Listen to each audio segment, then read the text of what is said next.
La doctora Judy Natalia nos va a hablar sobre la epidemiología de la resistencia a carbapenémicos, una visión local de las investigaciones que ellos están realizando. Judy Natalia es microbióloga y bioanalista de la Universidad de Antioquia, docente de la Escuela de Microbiología, y ella se ha especializado en el área de biología molecular y de toda la investigación molecular de todos estos mecanismos de resistencia.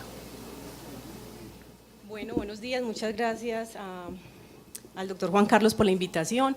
Aquí me subieron el título, yo soy bacterióloga y tengo unos estudios en epidemiología molecular. Yo les voy a contar entonces cuál es la situación que tenemos de todo este panorama que ya hemos tenido un contexto muy importante. Ahora mi reto es que no se vayan a dormir porque después ya está pesado, pero espero que lo que les voy a mostrar, además de ser bastante preocupante, la idea es que contemos esta información a los demás para que realicemos un mayor cuidado de lo que está pasando. Bueno, como ustedes saben, el problema de la resistencia bacteriana es un problema sumamente grave. La Organización Mundial de la Salud, incluso en su último reporte realizado en el 2014, advierte la llegada de una era que han denominado post-antibiótica, donde no vamos a tener opciones terapéuticas para manejar muchas de las infecciones consideradas comunes. Como ya lo hemos visto a lo largo de esta mañana, los antibióticos betalactámicos en esta resistencia pues revisten una gran preocupación. Ya sabemos que a esta familia pertenecen antibióticos de gran importancia como las cefalosporinas y los carbapenémicos. En este, como ya Ana María lo explicó muy bien, los carbapenémicos son considerados la última opción terapéutica para el tratamiento de bacilos gramnegativos multiresistentes portadores de BLE y AMC, y obviamente la resistencia a estos antibióticos pues reviste una gran preocupación. Hay un aumento en las tasas de mortalidad, en la estancia hospitalaria, por supuesto en los costos, pero más preocupante aún porque hay una disminución de las opciones terapéuticas. En febrero de este año, la Organización Mundial de la Salud ha clasificado la atención que deben tener muchos microorganismos patógenos en la búsqueda de nuevas opciones terapéuticas. Esto ante esta situación tan preocupante porque no hay opciones para su manejo. De hecho, clasifica esta prioridad en crítica, alta y media. En las opciones críticas, en la clasificación crítica, se encuentran las enterobacterias y los bacilos gramnegativos no fermentadores resistentes a carbapenémicos. La ciudad de Medellín, como sabemos, lamentablemente no hay un uso regulado de antibióticos. El uso de estos muchas veces es indiscriminado e inadecuado. Sabemos que en la comunidad también hay una venta libre de antibióticos, todos podemos ir a una farmacia y nos van a vender los antibióticos, y esto por supuesto ayuda a una presión. En veterinaria, en la industria se utilizan los antibióticos. Nosotros en Medellín somos protagonistas presentando unas frecuencias de resistencia superiores a la media nacional, incluso pues con ciudades, al compararnos con ciudades como Bogotá o departamentos como el Valle del Cauca y Barranquilla, presentamos unas frecuencias superiores de la resistencia a carbapenémicos. Entonces esto nos llamaba poderosamente la atención, pues la resistencia a antibióticos de último nivel. Entonces queríamos saber, ante este panorama tan preocupante en nuestra ciudad, queríamos saber qué es lo que estaba pasando. Aquí ¿cómo se dice eso? Me chivió el doctor Gustavo, pero claro que es que con Gustavo, pues uno después de esas presentaciones de Gustavo, ¿uno qué hace ahí? Pues bueno, aprender de él. Entonces yo les voy a tratar de explicar despacito, cuál es el efecto, o sea, qué es lo que nosotros pretendemos cuando realizamos el estudio de epidemiología molecular. Cuando nosotros queremos abordar el estudio de epidemiología molecular, que básicamente es estudiar el problema de estas infecciones causadas por bacterias resistentes con la metodología tradicional de la epidemiología, pero viendo la complejidad que ya ustedes les han contado al transcurso de la mañana, necesitamos apoyarnos en herramientas de biología molecular para poder tener una mejor resolución del comportamiento de esas bacterias.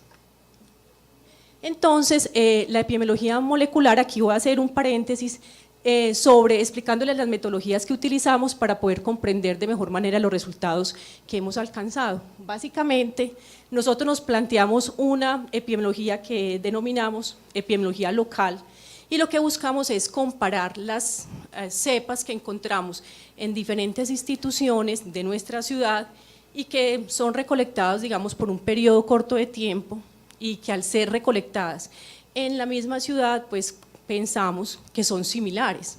Entonces, para poder encontrar esas diferencias entre estas bacterias que están en un mismo espacio geográfico, tenemos que utilizar herramientas moleculares que tengan un alto poder de discriminación, es decir, que nos permitan encontrar esas pequeñas diferencias.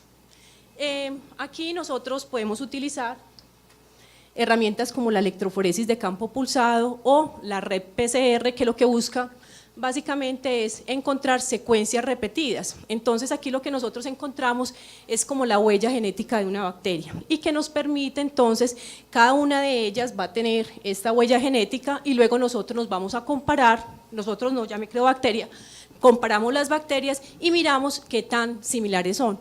Es como cuando comparamos hermanos que vienen de los mismos padres, son muy parecidos, y lo que estamos buscando aquí es encontrar esas pequeñas diferencias, porque presumimos que son muy similares.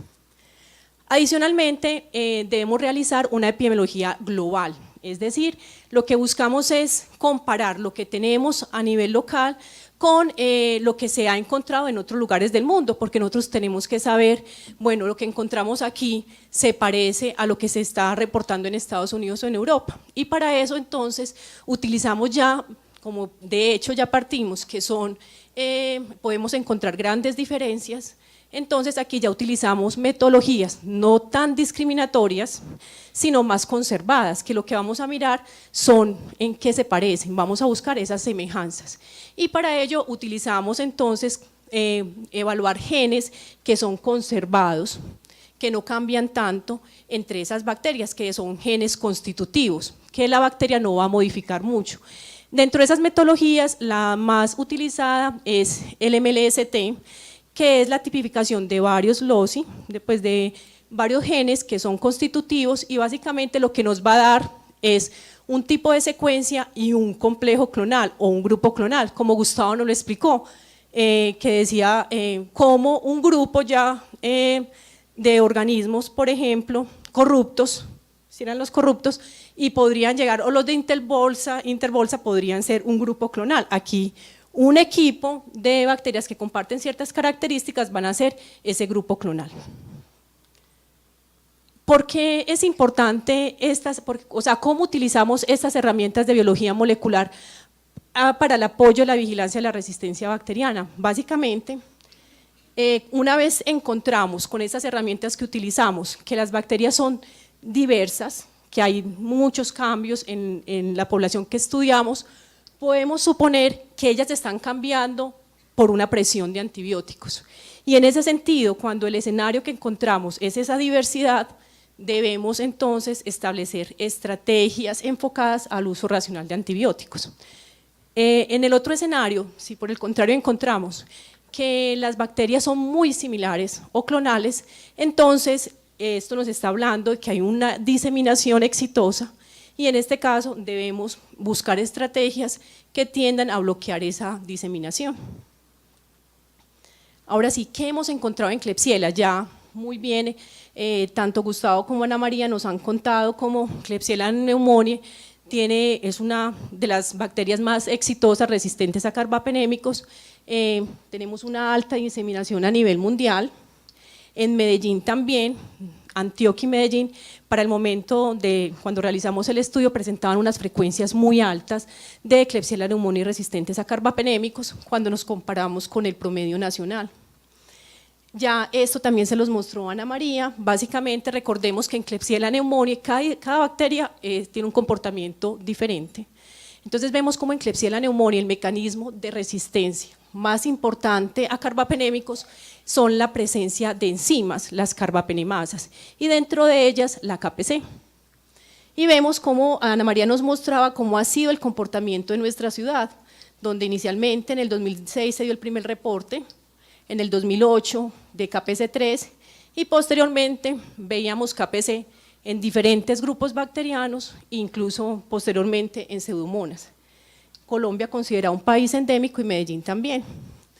Hasta el momento los clones o las cepas que eran resistentes de Klebsiella pneumoniae a carbapenémicos portadoras de KPC en la ciudad pertenecían al grupo clonal 258, del que muy bien Gustavo nos habló y Ana María también lo mencionó, donde vemos que es el grupo clonal más exitoso que se ha reportado a nivel mundial. Vemos que es el grupo más exitoso en países con una problemática endémica como la nuestra, como Italia, como Grecia. En Estados Unidos es responsable de más del 70% de los casos. Entonces vemos que nosotros también en esa fecha teníamos este grupo clonal 258. ¿Qué encontramos cuando empezamos a realizar este estudio de la resistencia a carbapenémicos en Medellín desde el año 2012? Encontramos entonces, en general, las características. Los pacientes en la mayoría eran pacientes adultos, hombres, presentaban una mediana de hospitalización de 13 días, la mayoría de la especialidad tratante principalmente era cirugía o medicina interna. En pediatría empezamos a ver una frecuencia importante de pacientes afectados por estas bacterias resistentes a carbapenémicos, principalmente pues Klebsiella. Dentro de los antecedentes de uso previo de antibióticos encontramos principalmente el uso previo no solo de carbapenémicos, sino de piperacilina tazobactam. Dentro de las infecciones importantes estaba la infección de tracto urinario, la bacteremia e intraabdominal. Finalmente, la mortalidad, aunque es no atribuible, encontramos un porcentaje cerca al 34%. En cuanto a la distribución porcentual de la resistencia en Klebsiella pneumoniae resistente a carbapenémicos, vemos que no solamente presentaba una resistencia importante, por supuesto, a los carbapenémicos, sino a otras familias de antibióticos como quinolonas y aminoglicósidos. Y también empezamos a observar la emergencia de resistencia a tigecyclina y a colistina. Cuando ya evaluamos el mecanismo de resistencia, encontramos lo que esperábamos y lo que se había reportado a nivel mundial. La KPC se encontraba en el casi 90% de los casos. Los que no tenían carbapenemasa presentaban otros mecanismos diferentes a los enzimáticos, que es muy poco frecuente en Klebsiella, y encontramos que KPC2 y KPC3 estaban casi en un 50-50%. Y BIM solamente lo encontramos en un aislamiento. Pero ¿qué fue lo interesante del estudio? No solamente nos quedamos con esa detección de la resistencia por los mecanismos, es decir, se tenía KPC o no, sino que estudiamos todo el cromosoma bacteriano para saber si teníamos cuál era ese complejo clonal que teníamos. De forma interesante y diferente a lo reportado a nivel mundial, encontramos que el grupo clonal 258, que es el exitoso, el que se ha diseminado a nivel mundial, aquí solamente lo estamos encontrando casi en un 40%, en un 38%. Los demás eran otros clones muy diversos que también portaban esa KPC, es decir, estábamos viendo en nuestro medio una cantidad de clones que eran capaces de albergar la KPC y que adicionalmente eran los que estaban siendo protagonistas en la ciudad. Vimos que habían muchos grupos diferentes portando KPC, sin embargo empezábamos a observar unos clones que se han llamado clones emergentes, porque ya empezamos a ver que las frecuencias empezaban a ser importantes. Y estos clones ya se habían reportado en otros lugares del mundo. Entonces estábamos viendo cómo en nuestra ciudad estábamos detectando unos clones nuevos que eran importantes. Estos son resultados del trabajo de maestría de Ana María. Aquí vemos entonces, quisimos mirar qué pasaba en las instituciones. De forma interesante, vemos por ejemplo, aquí les muestro en barra los diferentes clones, los más importantes, los protagonistas. El grupo clonal 258, el que tradicionalmente ha estado a nivel mundial en verde, en azul los otros clones diferentes, esa gran diversidad, y los clones que hemos denominado emergentes, como los nuevos. Vemos, por ejemplo, en una institución C, que solamente vemos cómo el 258 sigue siendo importante. En esta institución, o si hubiésemos estudiado solo esa institución, veíamos que la historia era igual al resto del mundo, el predominio del 258. Sin embargo, cuando veíamos las otras instituciones, veíamos que ya había una gran diversidad, o sea, ya la presencia de esos otros nuevos clones de Klebsiella pneumoniae portadores de KPC. Esto es bastante preocupante porque estamos viendo que las cepas, en general a una bacteria, que es lo que nos decía Gustavo ahorita, hay un costo biológico para que la bacteria mantenga la resistencia. Es decir, el hecho de que la bacteria sea resistente le cuesta. Veíamos que muchas veces unas bacterias son resistentes y no son tan exitosas en su virulencia. El mantener la resistencia le cuesta a la bacteria, hay un costo biológico. Y aquí vemos que aquí tenemos un escenario en nuestra ciudad donde hay una cantidad de bacterias que son capaces de albergar esa resistencia y se están diseminando en la ciudad. Veíamos también que el ST307, aquí en azul claro, empezaba a ser muy importante, principalmente en una de las instituciones del estudio, y el ST14, que ya les voy a contar, que encontramos entre esos clones diferencias entre las características que presentaban los pacientes. Cuando ya correlacionamos esta información molecular con la información clínico-epidemiológica, observamos, por ejemplo, que el ST14 se presentaba principalmente en pacientes pediátricos con un promedio de edad de 4 años y medio, eran multidrogoresistentes, casi en un 70%, y la mayoría albergaba el KPC2. El ST307, yo les contaba que es un clon bastante importante. Este es un clon que se ha reportado previamente en Italia. Este clon se ha visto que es el clon que está reemplazando al 258. Italia tiene un comportamiento muy similar al nuestro. Lamentablemente, no solamente en corrupción, sino también en resistencia, vemos cómo el ST307 en Italia ha empezado a reemplazar el 258. Aquí estamos viendo que este clon está empezando a jugar un papel importante en nuestra ciudad, y lo preocupante es que es un clon muy agresivo. Este clon sí se ha demostrado que está muy bien equipado, tiene un arsenal muy interesante para causar no solamente una mayor mortalidad, una mayor estancia hospitalaria, sino que sí se han detectado varios genes de virulencia en una cantidad de plásmidos que pueda albergar simultáneamente. Finalmente, el 258, que es el clon que históricamente hemos tenido, de forma interesante veíamos que estos ya estaban portando KPC3 en su mayoría, y en ellos estábamos observando la resistencia a colistina, lo cual nos preocupaba bastante porque además, pues, ya de ser resistentes a carbapenémicos, ya estaban adquiriendo la resistencia a colistina, y eso es lógico, como nos lo explicaba Ana María. Esa presión del uso de colistina fue en este clon, que es el que ha estado históricamente, el que ha recibido la presión del uso de colistina, y de ahí que tengamos esta consecuencia de la resistencia a colistina en este grupo clonal. Entonces, ¿qué encontramos? Esto es lo que veníamos, este era el pasado, y ahora entonces la mayoría de los clones son genéticamente diversos con una capacidad de albergar KPC, y vemos como un 40% solo pertenecen a ese grupo clonal exitoso, 258, pero con una emergencia de resistencia a colistina.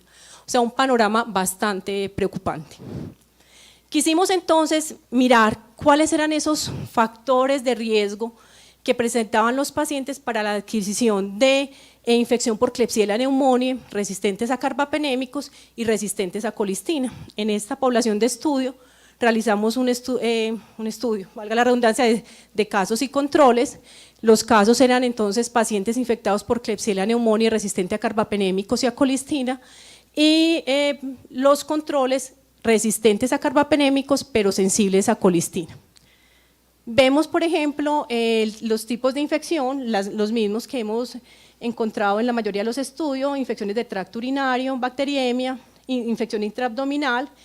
Adicionalmente vemos que durante el periodo de estudio el comportamiento aquí en rojo son los resistentes a carbapenémicos y a colistina, y en azul los resistentes solo a carbapenémicos. Vemos que el comportamiento fue similar durante el periodo de estudio, o sea, no hubo un momento como de una epidemia.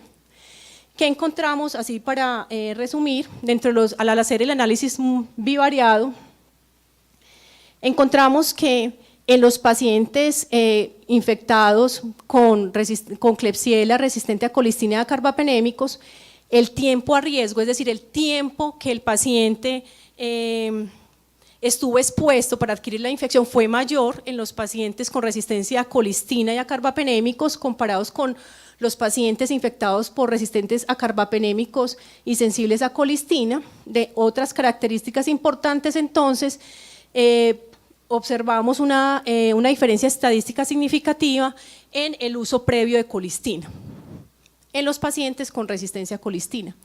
Asimismo, encontramos como significativo como comorbilidad la enfermedad crónica, renal crónica, la presencia de dispositivos médicos invasivos y la nutrición parenteral. Y de forma interesante, como lo habíamos ya observado en las frecuencias, el estar infectado por una bacteria perteneciente al grupo clonal 258.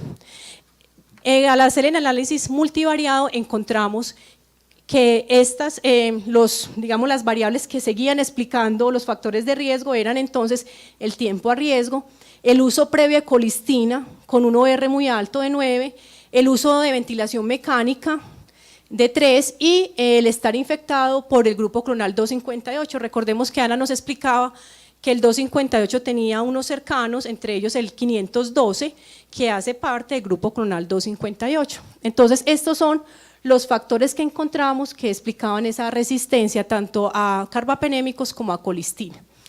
Cuando hicimos pues la comparación entre los sensibles y resistentes a colistina, vemos que los resistentes en su mayoría son también resistentes a otros antibióticos como cipro, amikacina, gentamicina, y al hacer la tipificación molecular, confirmar por MLS de lo que veíamos en los sensibles, vemos una gran diversidad de clones. Sin embargo, en los resistentes a colistina vemos entonces el predominio del 258. Lo que nos muestra entonces es que este clon se ha diseminado, obviamente de una manera exitosa a nivel local, y por la presión de la colistina entonces es la que está cargando en este momento con la resistencia. Quisimos evaluar también el mecanismo de resistencia a colistina en nuestras cepas. Ya Ana nos contaba cómo hasta el momento se había reportado 2 mecanismos de resistencia a colistina, uno que era cromosómico, que es el que estuvo por mucho tiempo, y básicamente lo que hacía este mecanismo es alterar un regulador, el MGRB, que al alterarse este regulador lo que llevaba a consecuencia es una alteración de la carga negativa del lípido A, y de esa manera había una resistencia a colistina.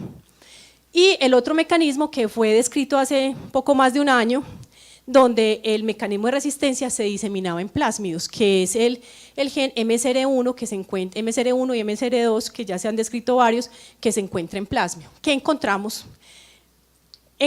No encontramos en ninguna de las cepas estudiadas de los resistentes a colistina el gen MCR1, que pensábamos que lo íbamos a encontrar porque a nivel mundial era el más, pues después de su descripción se reportó en muchos lugares del mundo. No lo encontramos, pero sí encontramos una alteración del gen MGRB en la mayoría de las cepas. De las 32 cepas encontramos una alteración de ese regulador MGRB, el cromosómico, y esa alteración se estaba dando por varios mecanismos. Son generalmente unas secuencias de inserción que se van a ir al cromosoma bacteriano donde está el MGRB y se van a insertar. Lo preocupante que encontramos es que la mayoría de los mecanismos que encontraban que estaban siendo responsables de la resistencia a colistina eran mediados por una secuencia de inserción de Klebsiella pneumoniae. Esta secuencia de inserción se encuentra en un plásmido, en los plásmidos de Klebsiella pneumoniae que portan la resistencia a carbapenémicos. Es decir, la bacteria, yo aquí traté de ilustrar, tenemos la bacteria entonces, el cromosoma bacteriano, el plásmido, tenemos este plásmido que alberga la KPC, puede ser por ejemplo un plásmido muy exitoso en Klebsiella pneumoniae que es el PKPQI, que puede tener el transposón que nos hablaba Gustavo ahorita, el 4401.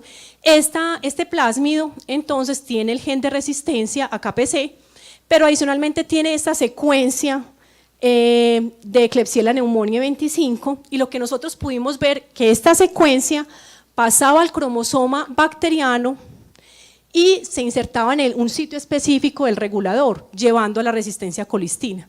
Esto es bastante preocupante porque, aunque vemos que es un mecanismo de resistencia cromosómico, se está dando es por un plásmido que porta la KPC. Entonces, así como es de preocupante el MSR1 que se disemina, aquí estamos viendo que nuestras cepas están albergando un plásmido que también tiene la capacidad de que una de sus partes se inserte al cromosoma y lleve a la resistencia a colistina. Esos son trabajos de una de nuestras estudiantes, Vanessa Cienfuegos, de trabajos de su doctorado. Aquí vemos, entonces reportamos este nuevo mecanismo de resistencia a colistina.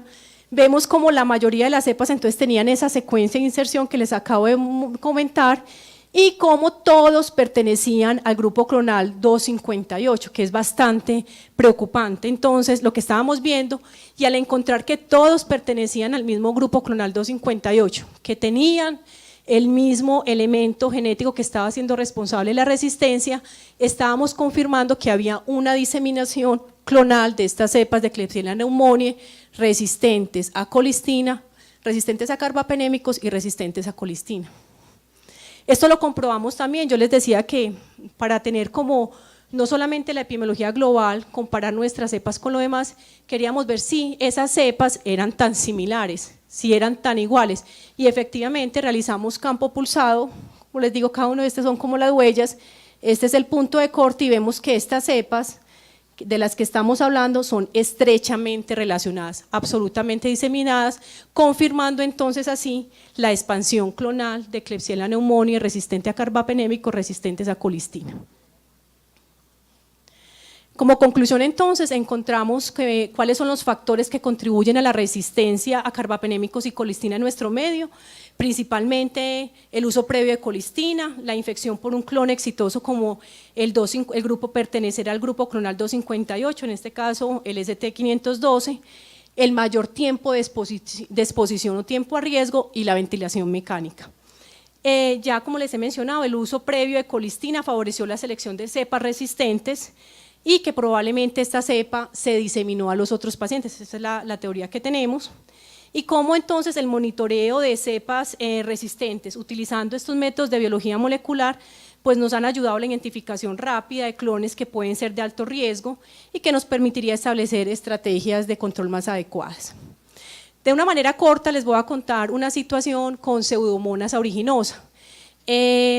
También estudiamos Pseudomonas aeruginosa en la ciudad, ya como Ana María se los comentó también. En Pseudomonas el mecanismo de resistencia, a diferencia de lo que vemos en enterobacterias y en Klebsiella, no es enzimático. El principal mecanismo de resistencia en esta bacteria está dado por otros mecanismos, principalmente alteración de la porina, puede ser bombas de expulsión y la presencia de una hiperproducción, por ejemplo, de AMC combinado con algún defecto de la permeabilidad. Y dentro de las carbapenemasas, el principal mecanismo son carbapenemasas de la clase B, ¿cierto? Gustavo nos hablaba también de cómo vemos aquí a nivel mundial esas carbapenemasas clase B se han diseminado ampliamente y vemos cómo en Pseudomonas se encontraban principalmente BIN y MP a nivel internacional. Esto también nos lo mencionaba Ana María, como a partir del 2007 fuimos protagonistas a nivel mundial del primer reporte de Pseudomonas aeruginosa aportando KPC y cómo ha cambiado en el mundo, entonces cómo ha empezado a reportarse Pseudomonas con KPC. Estos son resultados del trabajo también de Joana Vanegas, una de nuestras estudiantes de maestría, donde encontramos de forma interesante que en las cepas que estudiamos en Medellín, resistentes a carbapenémicos, como lo esperábamos, la mayoría eran resistentes pero no presentaban carbapenemasas. Es decir, el 70% no presentaban carbapenemasas, sin embargo, el 26% de estas cepas sí presentaban carbapenemasas, pero de forma interesante, no solo encontrábamos BIM, que era la que tradicionalmente se había venido reportando a nivel mundial, sino que empezamos a observar KPC. Está bien, aquí lo habíamos reportado, pero pensábamos que iba a ser algo esporádico, pero lo preocupante es que estábamos viendo ya KPC en Pseudomonas aeruginosa en una frecuencia similar a BIM, que era la que tradicionalmente se estaba reportando. Adicionalmente, cuando correlacionamos estos mecanismos de resistencia con el perfil de susceptibilidad, pudimos ver que las cepas de Pseudomonas aeruginosa que portaban la carbapenemasa eran multiresistentes, no solo resistentes, aquí se los muestro, aquí tenemos las que no tenían carbapenemasa en azul y las que tenían carbapenemasa en naranja. Vemos cómo estas son resistentes no solamente a carbapenémicos, sino a otros antibióticos, a quinolonas, aminoglicósidos y demás. Entonces, en un perfil de susceptibilidad en el antibiograma nosotros podemos sospechar de cuando estamos con unas pseudomonas con KPC. Quisimos ver cuál era el comportamiento también de estas cepas a nivel local, qué pasaba. Miramos que las cepas de pseudomonas que portaban KPC de manera interesante, cuando las comparábamos no se relacionaban entre ellas, pero sí cada hospital tenía un clon propio, es decir, dentro de cada hospital había unas pseudomonas con KPC que era específica de su hospital. Aquí lo vemos, estas están sí relacionadas entre este hospital, las de ellas, pero si yo veo este hospital con este, no. Y eso llamaba mucho la atención, porque aquí vemos que los pacientes están pasando de un lugar a otro, en las instituciones y demás. Entonces, vimos entonces en las otras pseudomonas, las que tenían otras carbapenemasas, las BIM, y las pseudomonas resistentes que no tenían carbapenemasas. En ellas sí encontramos que había una gran diversidad y que allí entonces sí habían unas cepas que se compartían entre instituciones. Entonces aquí hay un panorama muy preocupante. KPC, pseudomonas en KPC, puede haber un clon propio en cada institución, sin embargo, las pseudomonas no portadoras de carbapenemasa, que son las mayores, o las que tienen BIM, hay una gran cantidad, hay una gran diversidad de pseudomonas que tienen ese mecanismo de resistencia, o sea, y que se pueden expandir y que se están diseminando de manera exitosa. Para terminar en pseudomonas, vemos cómo el aumento de la frecuencia de KPC en esta bacteria evidencia la diseminación de esta carbapenemasa fuera del grupo de enterobacteriáceas donde normalmente era reportado. Y vemos entonces la importancia de su evaluación y la búsqueda en Pseudomonas aeruginosa. Esto es un llamado porque lamentablemente esto no hace parte de los microorganismos que se están buscando o vigilados. Debemos buscar KPC en Pseudomonas aeruginosa por todas las implicaciones que puede traer. Nos muestra también los resultados de este trabajo, el éxito de la transferencia horizontal, no solo entre bacterias del mismo género bacteriano, sino entre diferentes géneros bacterianos, para ellas no hay límites. Entonces hay una recombinación desde todo punto de vista. La diversidad de clones de Pseudomonas aeruginosa resistentes a carbapenémicos, productoras de BIM y no portadoras de carbapenemasa, evidencia una presión de selección de uso de antibióticos y además nos hace un llamado al manejo adecuado de ellos. Finalmente, en Acinetobacter baumannii, hemos encontrado lo que se ha reportado a nivel mundial.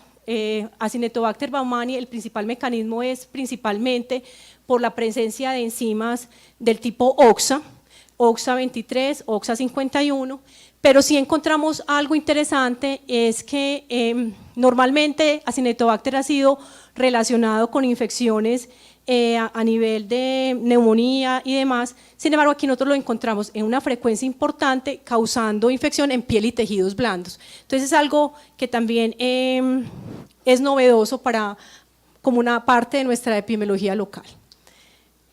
A nivel de población pediátrica también es preocupante el aumento de estas bacterias resistentes a carbapenémicos, principalmente por Klebsiella pneumoniae portadora de KPC, y hemos visto cómo en esta población pediátrica el grupo clonal exitoso es el ST14, que ha sido descrito en otros lugares del mundo y aquí ya lo tenemos causando infección en nuestros pacientes pediátricos y es el grupo clonal que se ha diseminado de manera exitosa en esta población. Ya Ana les mostró también el reporte de OXA 48, la OXA 48 es una carbapenemasa muy exitosa en Europa, aquí en América no la teníamos tanto, ni siquiera en Estados Unidos, pero allá de nuevo Medellín es pionera y también nosotros reportamos este primer caso de OXA 48 en una Klebsiella oxytoca. Como conclusiones entonces generales se observan condiciones particulares sobre la resistencia bacteriana en Medellín y se evidencian cambios en la distribución de los clones a lo largo del tiempo.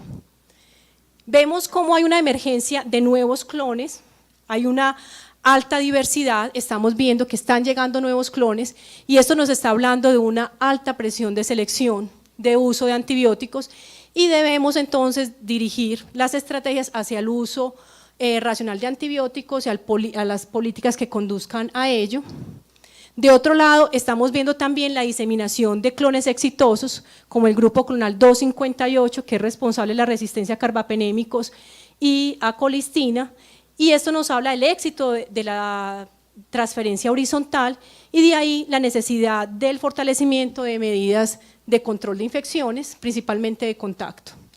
Bueno, esto era todo lo que tenía para traerlos, muchísimas gracias. Esto de nuevo son trabajos de nuestros estudiantes de maestría y doctorado de la línea de epidemiología molecular de la Universidad de Antioquia. Muchas gracias.